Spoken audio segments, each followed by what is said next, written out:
আসসালামু আলাইকুম সম্মানিত অভিভাবকবৃন্দ, সকলকে স্বাগত জানাচ্ছি প্রাইমারি স্কুল এবং আর এন রিডিং রাফ ইউটিউব চ্যানেল থেকে। আমি হাবিব স্যার।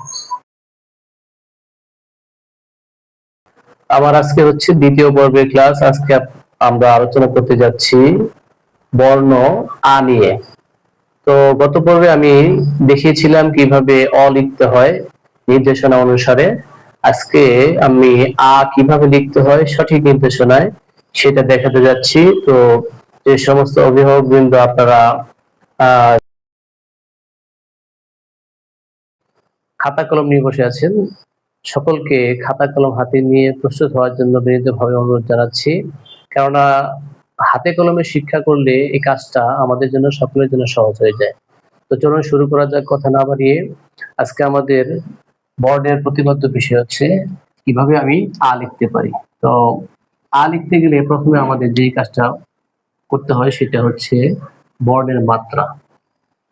খুব সূক্ষ্মভাবে আপনারা চিন্তা করবেন যে আমি একটা বর্ণ লিখবো, অবশ্যই বর্ণের মাত্রার দিকে নজর দিতে হবে। একটা বর্ণ লিখতে গেলে প্রথমেই একটা মাত্রা দিতে হয়, আবার কোনো কোনো বর্ণ লিখতে গেলে বর্ণের পরে মাত্রা দিতে হয়, কোনো কোনো বর্ণ লিখতে গেলে মাত্রাই থাকে না। তো যে সমস্ত বর্ণের পূর্ণাঙ্গ মাত্রা আছে সেগুলো সাধারণত আগে মাত্রা দিতে হয়। আমি এখন আ লিখবো, আ লিখতে গেলে প্রথমেই মাত্রা দিতে হবে। তো আমি শুরু করতেছি। এটা হচ্ছে আ লেখার ধাপ। আ লিখতে গেলে প্রথমে মাত্রা মাঝখান থেকে একটা ছোট্ট গোল, এই যে বিষয়টা দেখবেন এখানে একটু হালকা ফাঁকা দিতে হবে, এই জায়গাটার মধ্যে হালকা ফাঁকা রাখতে হবে। তারপরে হচ্ছে এখান থেকে ছোট্ট একটু কোনা দিয়ে সোজা উপরে তুলবেন। এই যে মাত্রা থেকে হালকা করে একটু বাঁকা টান, তারপর উপর থেকে সোজা নিচে টান বরাবর মাত্রা দিতে হবে। এই দাগ বরাবর একটা মাত্রা। সম্মানিত অভিভাবক বৃন্দ, আপনাদের দৃষ্টি আকর্ষণ করতেছি, খুব ভালো করে মনে রাখবেন যে সমস্ত বর্ণের শেষে মাত্রা আছে অবশ্যই তার সামনে কোনো দাগ হবে না। শেষে মাত্রার মধ্যে অবশ্যই একটু উপরে দাগ দিতে হবে, এটা কিন্তু খেয়াল রাখতে হবে। অনেকেই আ লিখে সোজাসুজি আ লিখে টান দিছে, তারপর সোজা মাথা দিয়ে ধরে এটা মাথা থাকে না। এরকম না থাকাটাও কিন্তু এক ধরনের ভুল। এই জন্য আমরা যখন আমাদের সন্তানদেরকে পড়ালেখা করাবো, লেখা অবশ্যই সতর্কতার সহিত লিখতে হবে। আমি আবার খাতায় দেখাচ্ছি কিভাবে আপনি আপনার বাচ্চাকে খাতায় লেখা শিখাবেন। যদি আপনি এই বড়টাই খাতা লেখা শিখে যান, প্রথমে আপনি মাত্রা দিবেন, মাথার মাঝখান থেকে অ এর মাথা নিয়ে উপর থেকে নিচে টান দিয়ে মাথা বানাবেন। তারপর দাগের একদম ক্লোজ, দাগের একেবারেই কাছাকাছি নিয়ে তারপরে উপরে তুলবেন। তারপরে কোনা দাগ পর্যন্ত সোজা চলে যাবে। এখান থেকে ছোট্ট একটা টান, আবার টান, দাগে দেখেন, ভালো করে দেখেন, এই দাগের উপর থেকে একটু বেশি মাত্রা দিচ্ছি, তারপরে এখান থেকে মাত্রা।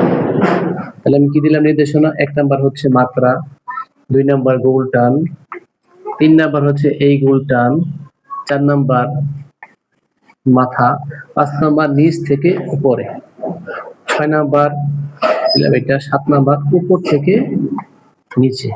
এই হচ্ছে একটা পূর্ণাঙ্গ মাত্রা যুক্ত বর্ণ আ।